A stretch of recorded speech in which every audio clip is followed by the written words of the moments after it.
Ice your spleen with ice cream and sardines. Then I'll wash it down with Chris's creatine. Grubby's gripe, wipe the tears. Got better last year after 20-something years. Trades with me, still all the fears, and only see your dick.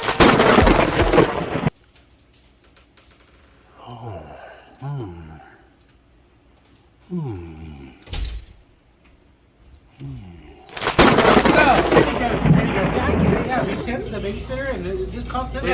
I thought we were getting And then it. you guys, Like, wait a he worked second. like 4 days, and then I was doing Why the would I math, work like, 212? 2 days? Fuck this guy. Hey, Josh, look. Look at the funny video I'm making. I think it's awesome to work 2 days a week. I think it's great. I think we should all try it. Wish I could work 2 days a week. That'd be fucking lovely. Or I could pay $1,000 a month to have some stranger watch my kid. Stranger. Family. Hey guys, Grubby here. Coming off my pretty good season last year, I just want to say that I'll probably have a pretty good season. And by pretty good season, I mean that I'll eat some pizza at the draft and maybe I'll win 4 or 5 games. Later on, I think Jeffy will fuck me with a trade. I'll blame him, but really it'll be my doing and nobody else's doing but my own. Overall, I suck.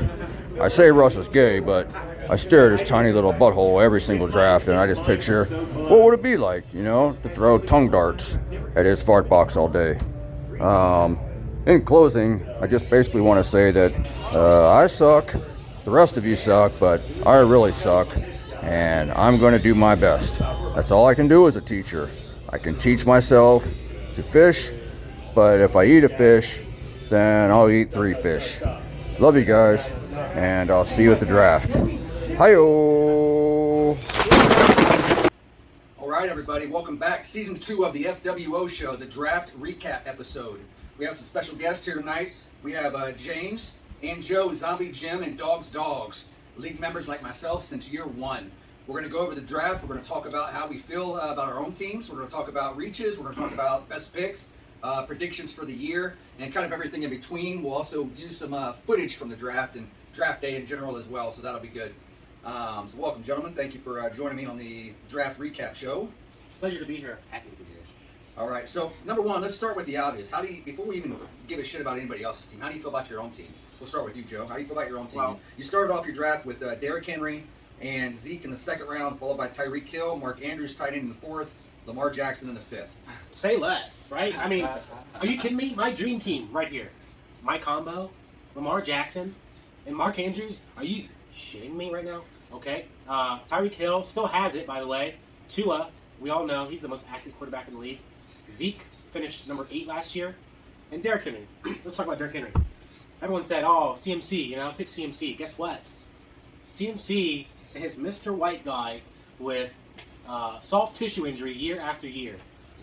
No thank you, all right? I'll take the guy who was the first half version of Jonathan Taylor. I'll take King Henry. No brainer. Don't care what any of the critics say. Zeke, obviously you got Tony Pollard there. Now you have the injury with the offensive lineman with the knee gimmick. Zeke, he's going to eat as he does. Tyreek Hill, cook. See you later. Past that, I've got 3 pretty good wide receivers that all have a chance to be wide receiver 1s on their own team. Finish Brand new team for a couple of them. Yeah. Drake London with Atlanta after we got old boy betting on games. He's suspended. He's out for the year. Lost Julio, obviously, he's been gone. And so it's just him. And Cordero, we don't know what's going to happen with Cordero Patterson. If he's going to stay in that running back heavy role or if he's going to go back to the receiver with the new running back there. Who knows what's going to happen with that. And then Robert Woods there in Tennessee is going to be the man. Bobby Trees. That's right, Bobby Trees. And Michael Carter, I like his potential. You know, Breece Hall doesn't pick up where everyone thinks he's going to start, you know. Look at that value. Breece Hall, round 5. Michael Carter, round 8. Speaking of Breece Hall, we'll go to you, James. Zombie Jim, who drafted Breece Hall in the 5th round. Well, picking number 1, I kind of feel like I kind of just had to get who kind of fell to me. Jonathan Taylor, easy pick. James Conner, you know, I'm a running back guy. Dan knows that. James Conner balled out last year. It's Daniel. James Conner balled out last year. I was fine with him being my RB2. Mike Evans there. There wasn't really a big receiver that I loved there, but Mike Evans seemed to kind of be the consensus just for possibility of Chris Godwin not being full strength. So those first 3 I was pretty okay with. Brees Hall kind of fell to me. Not necessarily a big Brees Hall guy, but come on, nobody actually thinks Michael Carter has a chance of actually playing other than one man here. But Christian Kirk, big target share in preseason so far.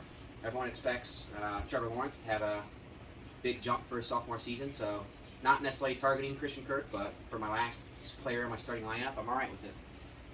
Not only that, the Brees Hall pick, it's not somebody who you necessarily were high on, but I've embraced the last couple years, the last couple drafts is stepping out of your comfort zone. You're used to drafting guys that you see year in, year out.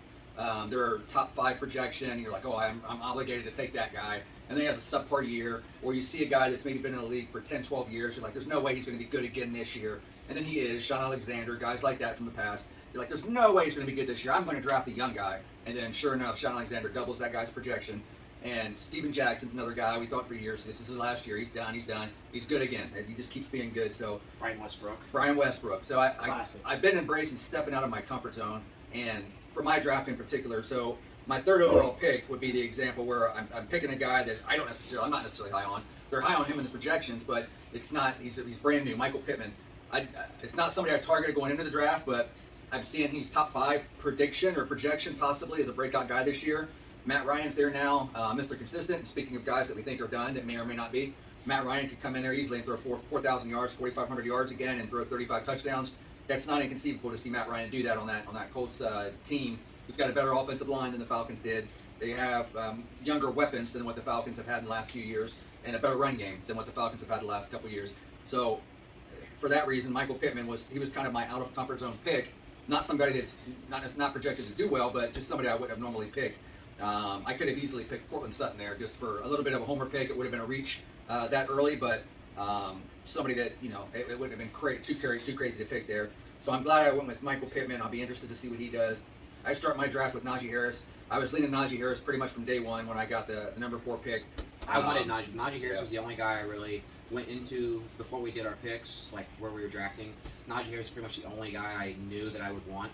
And I saw him going anywhere from 4 to like 11. And I'm like, I don't even know what spot I picked to make sure I get Najee Harris. Oh, I'm the first one off the board. I'm just going to take number 1 and make it easy. And it's weird. A lot of mock drafts I've seen, Najee's not going until like 9th, 10th pick overall.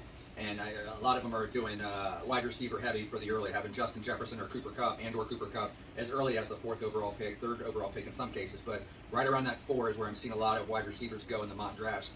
So, but I like consistency. You're in the top 4, you got to go with the top running back. In my opinion, you could go wide receiver the next 3-4 picks if you wanted to, but I just feel like you have to have an elite running back when you're drafting that early. So there's no chance I was going to go with a wide receiver. Entertained it for about 5 minutes. Thought about Cooper Kupp, but on draft day it was kind of a no-brainer for me. It was Najee all day. Dalvin Cook was there. He was consideration, but I had Dalvin Cook in a league or 2 last year, and the injuries every single year. And the main thing that I don't like about it with Dalvin Cook is you got Madison there, who we think is supposed to be good. He comes in and he does nothing. Every single year he's in there for 2 or 3 starting games. Does nothing. Well, except for last year when Keegan had Alexander Madison and I had James Conner, and James Conner's getting a touchdown and 5 carries a game, but he's getting that touchdown. He's getting 12 points. And I'm like, you know what? I've got Dalvin Cook. I need to have Madison because Madison just scored 23 points, and I just watched it all happen. So, let me give you James Conner for some backup. Right. Wow. Yeah. Mistake. Yeah, Conner was certainly I would say the surprise of the league last year from the running back standpoint. He just really he balled out for a lot of the games that he was in. Well, that's the thing about Steelers fans in general.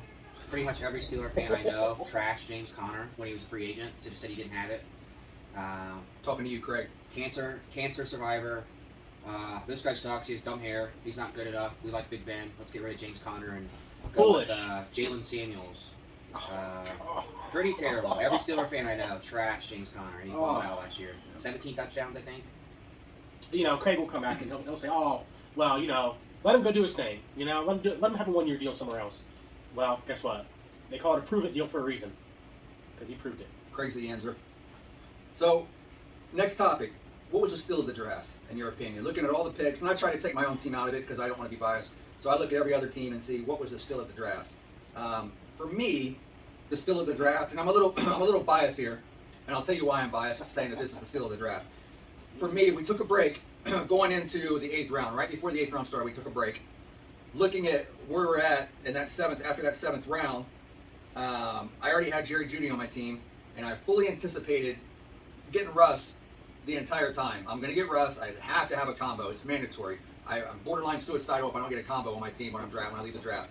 So after the 7th round, Russ is still there. I say, sweet, this is a good time. I'm looking at everybody's teams. I'm picking before James in the 8th round. So I'm going to get Russ. And plus, James already had his quarterback anyway, so it was nothing to worry about in that aspect. I felt really good that Russ was going to come to me about 8 picks later, starting that round. Keegan takes Russ, and that's not the steal of the draft for me because he went about where I'd expected to go. The steal of the draft for me is when Russ gets picked, I look and just disbelief at my sheet as I'm crossing Russ off in like my own blood. I crossed him off in blood because I was so mad. And then I'm like, Joe Burrow is still here. Why is Joe Burrow drafted after Russ Wilson? What's the fuck is going on here? So I'm like, Keegan, if he would have just drafted Joe Burrow, Russ is probably almost guaranteed going to slide to me. I don't think Josh is drafting Russ, and he's just going to slide to me. So I was so pissed. But for that reason, the fact that Joe Burrow was still there in the 8th round, the 7th overall quarterback taken, I think that for me, at a quick glance, there's probably going to be, in hindsight, somebody that was more of a steal. But Joe Burrow in the 8th round, 7th overall quarterback, that for me is the steal of the draft at a quick glance. What about for you, Joe? I've got a few, and if you don't mind, just going down to the 10th round here. I just saw this, but you look at this RB1 over there in the first column, Brian Robinson. In the 10th round, are you kidding me? We found out that Antonio Gibson is really good at kickoff returns. Big deal. See ya. You just lost your big pay contract. Don't need you. Brian Robinson steps right in. As long as he doesn't fumble the ball, I think that's usually the rookie's problems. Don't fumble the ball. He's going to be all right. Now, if you don't mind, I've got another one too here. Dawson Knox in round 9 by Josh. You got Zach Ertz, Dallas Goedert going ahead of him. Dawson Knox is unstoppable. Watch this guy play. His brother just died, so I'm pretty sure after your brother dies, you're fucking way sweeter than you used to be. Good call. Good call. I have a few. I don't necessarily have a giant steal, but I think Keegan getting A.J. Brown in the top of the 3rd, that was pretty awesome. I mean, I was going to take A.J. Brown with my 3rd overall pick. So him falling that far I thought was pretty great. Chris Martin getting James Robinson in the 9th. He's supposed to be back for week 1. Travis Etienne has proved absolutely nothing. I don't understand why he's valued so high. But Chris has him also, so regardless, he has someone to do well there. And then Chris Martin again, 7th round, getting Chris Godwin. If Chris Godwin is healthy, he's able to come back week 2 or 3 and be at full strength. That would really solidify his team for a guy he drafted to be his number 3 receiver, who could be a potential number 1 receiver for his team. Couldn't agree more. I actually had Chris Godwin marked down in my notes. And speaking of receivers later, another one, I know he's out for 6 games, but DeAndre Hopkins in the 8th round, drafted by Grubb, that could prove to be a pretty big steal as well, especially since it's not an injury-related absence. He's out here, I'm seeing him in practice the other day, making one-handed catches, so it's going to prolong and give him a real good second half of the year from week 7 through the extended part of the season. We're all the way through, 17 weeks now, 16 weeks? I forget. We're 14-game regular season, 15, 16, 17 for playoffs. So he's got a lot of games that he'll be able to contribute to Grubb if Grubb's rest of his team can stay good. But I do smell some Grubby gripes between weeks 1 and 6. I will say as well, Grubby getting T.J. Hawkinson in the 7th. He was the 7th tight end drafted. Last year, Jeff drafted him in the 4th, I think, on the turn. And he had a pretty good year until he got hurt. But Grubby getting him as the 7th tight end off the board in the 7th round, that could pay dividends for Grubby as well. Yeah, plus he got Rondell Moore in the 12th, and I'm seeing that they're planning on using Rondell Moore in various packages this year. So that was somebody who I literally was picking right after Grubb that round, and I said, I'm picking Rondell Moore. I got him in my draft that day before. I'm picking Rondell Moore right here, and then Grubby says Rondell Moore. So that was a steal that Grubby got for me right there. That was probably the only one in the whole draft where I said, fuck, I was taking him next outside of that Russell Wilson whole deal that I just talked about. So Rondell Moore is the one that got sniped from me of the entire draft. Next topic. So looking at, we kind of already talked about, the best picks, the steals of the draft. What about any reaches or questionable draft strategies? Did you have any in mind that you saw where you said, what the fuck is he thinking? Why did he do that one? I'll jump right in here. And you never see it in real life, but Daniel goes with the 0 RB strategy. And you got to like the production potential there with Justin Jefferson, CeeDee Lamb, DJ Moore, and Dogs influenced Kyle Pitts. So, I may have put a bug in Daniel's ear about Kyle Pitts. So if he works out, you're welcome. But, it really helped Mark Andrews slide down to me because it probably didn't. It probably made his chances worse. But 0 RB, now he's stuck with Miles Sanders and Tony Pollard. Yuck. I mean, look, Tony Pollard, if the experts are right, he's going to be better than Zeke. Sadly to say, the experts are not right. Miles Sanders, can this guy stay healthy? He's got Kenny G. Gainwell biting at his ankles right now. Darren Sproles, Brian Westbrook, you name them. And look at his outside of Miles Sanders. He's got to rely on one of these guys stepping up and doing something. You got I do like Tony Pollard. You have Isaiah Pacheco, who is they're talking about him being in a larger role this year as a rookie. Tyler Algier. He's got to hope that Cordero Patterson goes back to a lot more receiving role there. And then Zamir White, who Gary calls an absolute retard. I like Zamir White a lot. So I like his potential for one of those guys breaking through to help him. I think Zamir White's going to be total trash. Dan, just go ahead and trade him to me. That's poison right there. But all that being said, Daniel, I don't think that's a bad draft. You've got a pretty solid foundation there. We'll see what happens. But I feel like anytime you're overly stacked, and not to mention, you got Brandon Cooks there too, who's going to be awesome. He's one of those guys you think is done, and he comes back and he proves you wrong again and again. But you're overloaded. You're going to feel burdened with all those wide receivers. You're going to try and trade one out for a running back. We know how this works. Dan did try to trade me Devontae Smith for Melvin Gordon. However, I was at work when he sent it to me. For whatever reason, I'm getting no notifications on my fantasy app. So I never really got to look at it. By the time I got my notifications turned back on, the trade was gone. So I never really got to evaluate whether or not that was something I had interest in. Yeah. Now, there's two picks that stood out to me where I said, oh. And the first one was Jalen Waddle in the 3rd round. Not to say that he can't live up to that, but I feel like when you add Tyreek Hill to an offense, they're going to Mike McDaniel's going to cater that offense to Tyreek Hill and what he can do, big play. Obviously, Jalen Waddle's going to be that volume guy for them. Not a bad pick, but it was just, coming 2 picks after Michael Pittman, stud wide receiver, in my opinion. Jalen Waddle, T. Higgins, both of them there. I'd wait around. And then the second one that hopped out at me was Russ grabbing Michael Gallup. It was a little bit later, but Michael Gallup, bro, come on. He's a loser. Yeah, Gallup, 10th round pick for Gallup. Only one for me that really stood out was Gary drafted James Cook in the 7th. I mean, Devin Singletary is still there. That seems to be consensus, the number 1 running back in that offense. I mean, it could work out, don't get me wrong, but you're drafting your number 4 running back that you can't start on a guy who's not expected to start over the guy who is number 1 on the depth chart. Yeah, for me, I looked at it for a couple reasons. The biggest reach for me, and it was pretty early on, was round 5, Grubby drafting A.J. Dillon. A.J. Dillon, a lot of promise this year. However, I feel like you're not hedging your bets when you've already drafted Aaron Jones in the 2nd round.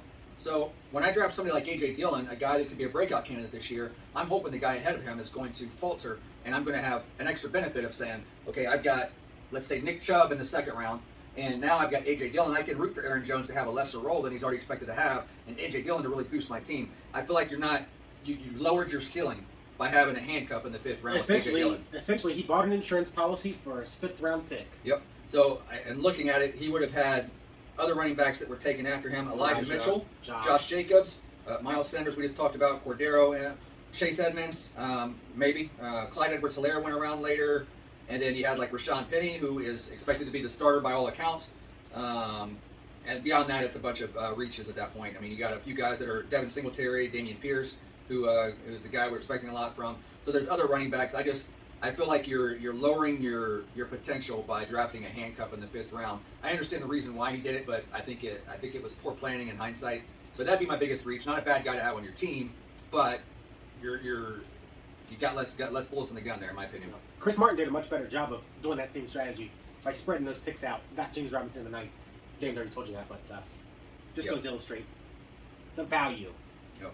I would say that it's a good transition to our next topic. Worst team. Worst I'll team. start. Worst Grubby. team. Grubby. Grubby. Terrible. Oh. I gave you your props on Hockenson in the 7th. I do like what Jeff said about Hopkins. However, overall, Dalvin Cook always hurt. Aaron Jones, A.J. Dillon, they pretty much split reps last year. Having to start them both, that to me just seems like a lot. Fuck the Chargers. Keenan Allen sucks. Allen Robinson coming off 2 terrible years. Might be good for the Rams. I don't hate Allen Robinson by any means, but there's question marks there. Juju, there's question marks coming off ACL injury. He was hurt last year. He sucked last year. 3 Rams. Darrell Henderson, and I don't even know who the starter is for the Rams for the running backs. Cam Akers, Darrell Henderson, they seem to be rep splitters. They don't like Henderson in LA though. They're trying to get rid of him. That's why they drafted Kyron Robinson. Henderson's in a contract here. They might run him till his wheels fall off, and say, to hell with you, get out of here. I don't know.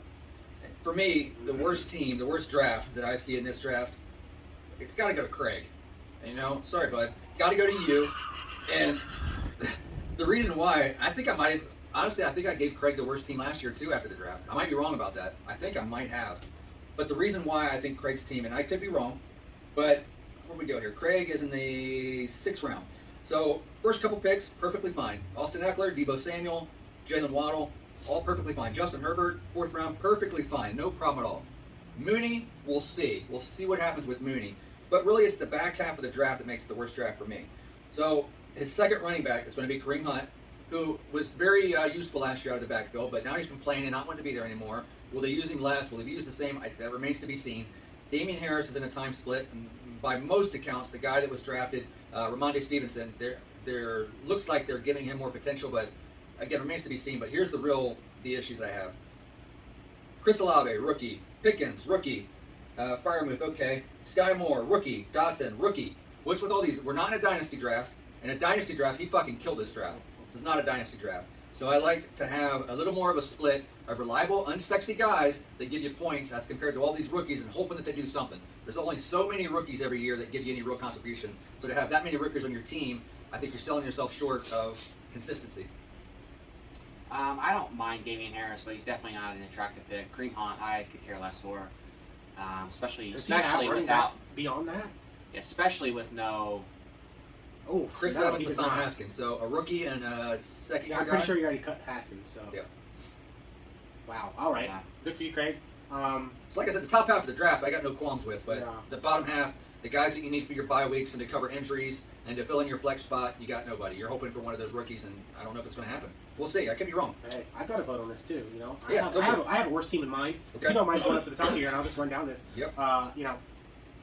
For some reason, Yahoo must like cops because they gave this guy an A, and they gave him the top draft. Keegan, are you kidding me? Travis Kelce, 1st round. I get the appeal, all right? He doesn't have Tyreek Hill to throw to. But look, Russ got George Kittle in the 5th round. Jeff got Darren Waller in the 5th round. Practically the same guy. Leonard Fournette, the Anthony Rumble Johnson of the Tampa Bay Buccaneers, blew up to 240 pounds in the offseason. Good luck getting your conditioning back, pal. I know he was a dog, but... was he a dog's dog? Definitely not a dog's dog. Oh. Can't count on him. Can't count on Leonard Fournette to stay healthy. When he's in there, he'll do his thing. Tom Brady's got 300 weapons, so don't like it. A.J. Brown, I can't really criticize A.J. Brown. New team, new start. He's a beast, ain't he? Mike Williams, we all know Mike Williams was a fluke last year. Yeah, was he a fluke? That's what I want. Josh Palmer's going to be the guy to take the step up this year. Take a lot of those targets away from Mike Williams, I believe. Chase Edmonds, pretty interesting. As long as they use him a lot, he'll be good because he can catch, he can run, he can break tackles. But Mike McDaniel with the 49ers last year, maybe this was a circumstance of having an injured running back every single week. He used 6 running backs. So what are they going to do? Oh, guess what? The Dolphins have 6 running backs. Sony Michel, Myles Gaskin, Raheem Mostert. Maybe you heard of him. Adam Thielen, love him. Adam Thielen's one of those guys that Jeff was talking about earlier. The guy that you just kind of write off. I'm writing him you off. Fucking look at the thing. He has 7 catches for 80 yards and 2 touchdowns. He's a fucking definitely a Craig Snyder, Team Gooch guy. Yeah. You're like fucking Craig has 170 points. Oh, Adam Thielen with fucking 28, of course. Yeah, not this year. KJ Osborne's going to take that step up. Thielen's going to get hurt. Jalen. I'm not wishing it on him, but it's going to happen. Thielen's going to get hurt. Osborne's going to step in, and not going to let go of that role. Alan Lazard, to be determined. Rodgers seems to like him, so he has the potential to do 2 touchdowns a week. Russell Wilson, gotta love it. McKissick, I like it. Outside of that, the Devin White pick. We want to talk about the Devin White pick. First guy off the draft from the defensive side. If only Grubb was paying attention. Did almost nothing last year, too, by the way, Devin White. The guy with all that promise his first year. Did almost nothing. And I remember the magic moment where after Devin White's picked, it was, a round later or 5 picks later? I think it was the same round, maybe. I don't know if it's the same round where Grubby is sitting. Grubby's sitting at my 9 o'clock. Complete opposite. Grubby's sitting at my 9 o'clock. And I hear, Devin White. And I turn. I'm having a terrible day. It was a long fucking day. I'm having a terrible day. I hear, Devin White. Please, God, tell me he said Devin White. Who is that, Grubby? Devin White. Yes! He drafts Devin White. Russ gets the double banger. He has to do the hot sauce again. Grubby's got to do the hot sauce again. There wasn't a huge reaction, but I was sitting all the way in the back, and I saw Jeff turn with the half smile on his face. Anybody hear that? Anybody hear that? Made my fucking day. In fact, we have footage. Let's go to the footage. I'll pause it here.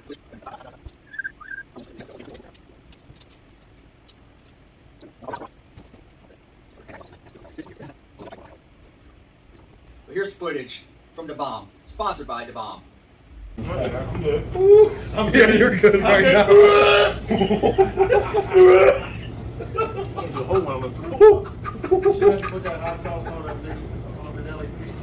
Oh my god. Your head's hot as fuck. I think I'm gonna throw up. If you throw up, you gotta eat it again. We're getting too old for this shit. Having the hiccups. That's how it starts. It's just the beginning, bro. What's phase one? It's hot. It's not good. Not good. I'm gonna throw up. We got a mop. Yeah, give me that right there. Too hot, man. Too hot, man. Too hot. It's too hot. Oh, I have my fair share. That might be me. That might be me this year. Oh. I'm crying. Oh, he's crying. Oh, this is terrible. Wow, that.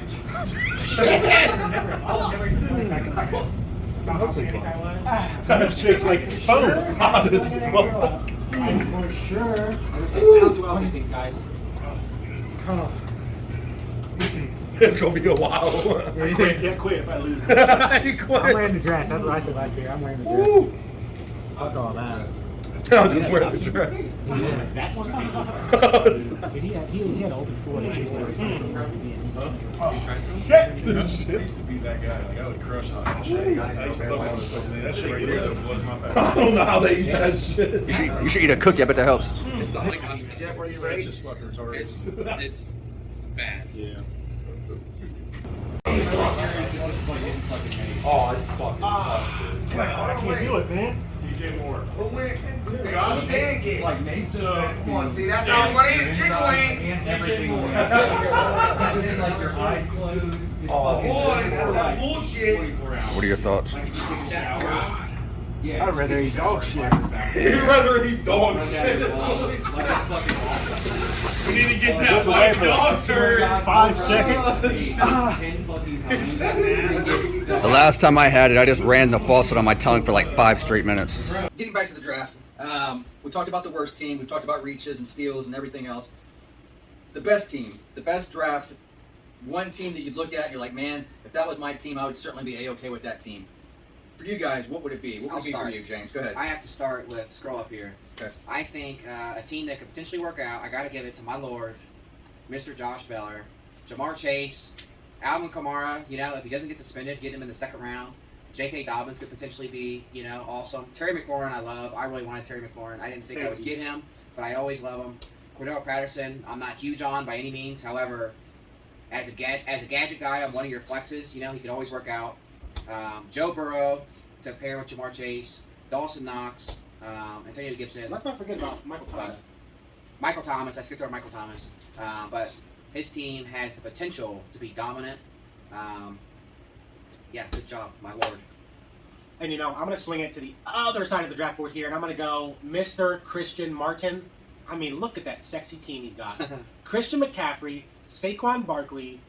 Don't necessarily care about Travis Etienne, but he's got James Robinson, so And Devin Singletary. the package is Do there. that third running back spot. Devin Singletary, he could slide into that third spot.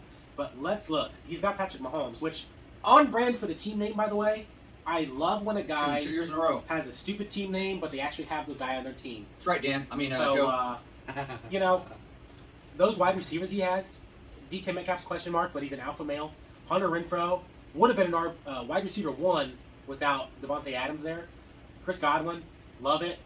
That top 9 right there. I couldn't agree more with DK Metcalf. I've got him in a league myself, and I'm like, yeah, who's his quarterback? Who's his quarterback? Who's his backup quarterback? Tom Brady. Jesus. He's got the Tom Brady, Chris Godwin. He's got Bill's the combo. defense. Bill's defense. But DK, I don't give a fuck who his quarterback is. Just throw the ball up in the air. He's a monster. He's going to get 10 touchdowns just from being a monster. That's all it takes. And you know what? He's got MVS there. It's a good curiosity pick to see what happens in KC. Yep, we don't know. So he's got combo. He's got 2 different combos. Yep. Yeah. Yep. Yeah, that's a solid squad. Yeah. For me, and I hate doing this because Russ is such a crybaby, but Russ, for me, had the best team. I like As Russ's far as team a lot. teams that I looked at, and I said, if that was my team, I would have walked away very happy. Honorable mention for me is to Josh. I was between those two, but I give the nod to Russ here. Joe Mixon in the first, Javonte Williams in the second. You know, it's not a steal, but those are solid picks. And then we come back with T. Higgins, who it's not even a homer pick for him at that stage. That's about where he's projected to go. Cortland Sutton could have went in the third round to somebody like me who would have done a homer pick. So you got those two monsters who could be the number one guys on their team. Jamar Chase, as good as he was last year, it was his rookie year. It was year one. We don't know if he's going to have that same production this year. It could very well be T. Higgins, who's going into his third year. And we all know that in years past, they made a big deal about third-year receivers and that being their real breakout years. So we'll see if that happens for T. Higgins. George Kittle. So he didn't have to reach for a tight end. He gets George Kittle there in the 5th round. We all know that young quarterbacks typically rely heavily on their tight ends. George Kittle's athletic, so it's not like he's the type of guy that's just got to get open 15 yards downfield. He can catch the ball 2 yards out of the backfield. Boom, right there. And speaking of another combo, he does end up with Trey Lance. So he's got Trey Lance, who he got in the 9th round. Ramondre Stevenson, I think is going to be the better running back of that New England backfield. Amari Cooper, not a sexy pick, but he's going to be a guy that's probably going to catch 70 balls no matter who the quarterback is. He's the first guy off his bench. Yep, and then Rashad Bateman, who's the new number 1 in Baltimore. So, I mean, that's your team right there. And he has Aaron Rodgers as his backup There quarterback. you go. Aaron Rodgers as your backup quarterback. is Aaron Rodgers. So for me, Russ had the best team out of the draft. That if I had that team and I left, I would have no worries. I wouldn't be looking to trade anybody. Wow. You know what? McPherson. Round 13, Evan McPherson, go fuck yourself. Now, I guess that is a bit of a reach. Speaking of somebody who had Evan McPherson the last 4 or 5 weeks of last year, my oh my, that dude don't miss, and he's hitting 50-yarders. So he's the new Brandon McManus, the new Drew Lock. quarter. He's the cool white guy with swag on the sidelines. But kickers, Prater. He's the new Prater. That's what I say about him. I will say too, we had no discussion about which teams we liked the best. I had 3 that I liked, and they were Josh, Russ, and Chris. There so, you go. Well done. Yeah, I also so will say consistent. honorable mention, on brand for this man, TJ Beller. Pretty safe team. That could work out very well for him. Cooper Kupp, DeAndre Swift, Dave Montgomery I don't love, but you know he's got pretty solid guys at every position. Deontay And Johnson, you know what? Elijah Mitchell. Marquise Brown is that home run play that I really wanted like. Marquise Brown to go with Kyler Murray. Didn't happen. Jalen Hurts, Dallas Goedert combo. Tyler Lockett coming off his bench. And look, I think he's got a wide receiver 2 rounds after Tyler Lockett that he got that I even like a little bit better. Jacoby Myers. Jacoby Myers, Kenneth Walker. Yeah. Solid safe team for TJ. And Jalen Hurts, I On think, is brand. going to be a top 3 quarterback this year for fantasy, and he got him as the number 6 overall quarterback. So down in the 7th round, didn't have to reach for anybody. So I like Jalen Hurts quite a bit there. TJ, for some reason, though, mid-draft, thought that I would trade him, Kyler Murray, for Jalen Hurts straight up. Even though I drafted him a whole round and a half earlier. Does that make sense? That makes sense, TJ. What's up with that? What's up with that? I thought you were colorblind, not round blind. Oh, burn. Got him. Okay, so the final topic to talk about post-draft prediction for the top 2 or 3 teams. Really, let's have a top 2 teams that you think will be there at the end of the year contending for the championship. Whatever you want to say about the regular season champ or the playoff champ, we're going to talk about the regular season. Who's going to be the best of the regular season? So the top 2 teams, they're going to be fighting for it, and then also the bottom 1 or 2 teams that you think are going to be contending for a chicken wing. Who's going to be placing their order to go for Roosters for next August? So top 2 teams. Off the top of your head, we kind of already talked about it with the drafts. We all consistently like Josh's, Russ's, and Chris's teams. So we really don't even have to talk about who we think is going to be contending for the best team. It's going to be one of those 3. I think we've all shown that we consistently agree with. It's going to be out of those 3. So let's go with the worst team overall. Who we think is going to be possibly gobbling down a chicken wing. You know, when I look at this, here's what I have to ask myself: who do I want to eat the chicken wing? Right? Good point. And as I look at the list, Craig steps out there as someone I would really like to see just have a hell of a time with a hot chicken wing. And it's a really close tie between him and Mr. Clean, Mr. Cool, TJ Beller. Because TJ's not unfazed by everything. Josh had the hot wing last year's draft, and he was Mr. Hard Ass, couldn't sell a thing. So I'm looking forward to seeing TJ get a little sloppy on her face, get a hot wing in his mouth, Craig would definitely be happy about that. And, to be honest with you, as much as I love Chris's team, I don't know how much you can handle the bomb hot sauce. True. I mean, if we're going with who we want to see eat the hot wing, I mean, I'm with Joe, Mr. fucking Craig always coming in there being fucking good. TJ always coming in there being fucking good. I'd love to see you guys be bottom of the barrel and eat a hot wing. That'd be a real joy for me.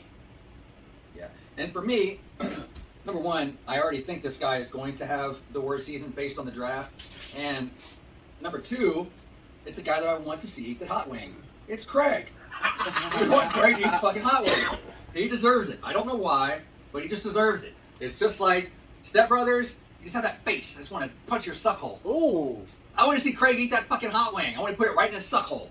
So Craig's the one for me that I think, not A, is going to be there, and B, I just want to see eat it. The other guy that I think would be in contention to eat the hot wing is Grub, just because he's got the worst fucking luck of anybody I know just about. So I think Grub, regardless of his team, is going to be in contention to eat hot wings. And we saw how he reacted. Didn't see it on film. I didn't get that footage, but I think Grub is in contention. What he sell? I don't recall it being eventful. I remember him saying it sucks, but I don't remember him dancing and jumping around the room talking about how hot it was. I remember he sucked in silence. I've got another candidate that I just thought of. Yeah. I offered this man a beer at the draft, and you know what he did? I handed it to him. This beautiful, the label was flawless. I handed him his beer, and he goes, IPA? I don't think so. Oh, I'm sorry, Daniel. I'll get you a Bud Light. Would you like a Bud Light? They're really tasty. Pinky up, so, man. I want to see what Dan can do with the hot wing. I want to see what that thing do when he keep that thing on him. All right, so the final thing that we'll quickly look at before we wrap this up, Week 1 matchups. You got London Lions, myself. It's going to go against Dan, so I'm hoping to get Dan off to a bad start. Dan and I have faced each other in the playoff championship twice, nearly 3 years in a row at one point, but twice in the playoff championship. Someone's projected to get smoked. Look forward to see him in the end. But Week 1, I got Dan. I'm projected to win at this time by 6 points. Two of us under 20. We have the Black Hole Gary Darby up against Chris. That one is projected to be a dead even spot at 127 apiece. We have the Gooch, 131 projection, a 4-point loser to Officer Doofy. So we'll see how that plays out. We have a 2-point spread with the Stafford infection. Who's the Stafford infection? That's Grubby. We got Grubby and the Stafford infection against Danger Russ, projected by 2 over Russ right now. Next matchup, we have the Brothers, and these weren't shuffled at all, by the way. I just let him lie how they fell out. So the Sheriff against T-Bone, Week 1. That's always good to see brothers face each other. 127, TJ 129, so a 2-point spread. And then also Brothers, Joe Dogs against Zombie Jim, 136 to 119. So James with a 17-point spread in Week 1. We'll see how that plays out with these two guys right here. But yeah, it's good to see. I didn't even notice that. We have 2 sets of brothers against each other. Shout out to Week TJ 1. for using his new logo. Yes. Freshly created logo. I was happy to see that as picture. well. Thank you. It's an honor. Terrible downgrade to Mahomes going down. Come on. Get over it. And the Sheriff, Yahoo generic, purple white helmet. Come on. Come on, Josh. Yeah, honestly, I shouldn't be surprised, but Grubb is a teacher, so he does know how to upload an avatar, and it does match his team name, so. Hey, it is what it is. It's good. Demarius Targaryen. R.I.P. GT, but House of Dragon's back, so yeah. So he's back in business. He's back to business. Oh God. It's here to stay, he says. It's here to stay. But what's Officer Doofy's tattoo face guy? Looks like it's I think somebody it's, used to know guy. I think it's dude from. Is it? I don't know who the fuck it is. I can't make it out. Let's see if we can get it close. Probably from an obscure movie that nobody's ever seen. Likely. And it looks like I think it's just some guy he tattoo face arrested guy. or what? I think it's just some guy that he arrested. Tattoo face guy. That's a guy you arrested. If that's the case. MS-13, I credit think. him. Yeah, that's it. That's all we got. Draft recap. We'll be back with more of the podcast in the coming weeks. I don't know if it's going to be week to week, but we will have more episodes, at least bi-weekly episodes of the podcast, and we'll review everything that's happened. We'll be back after week 1 with results from week 1, a recap, a season preview, and maybe some more special guests and special side episodes. So thanks for joining us. We'll see you soon. The following event has been sponsored by Dogs. When Joey spits, Joey It's a dog. hits, Joey don't miss. And he's gonna Joey go out gets and he's pissed, gonna take Joey shit. flips, Joey leak this. You know leak dicks got a mean mix. Dogs. I'm 1 2 pick away from being 2.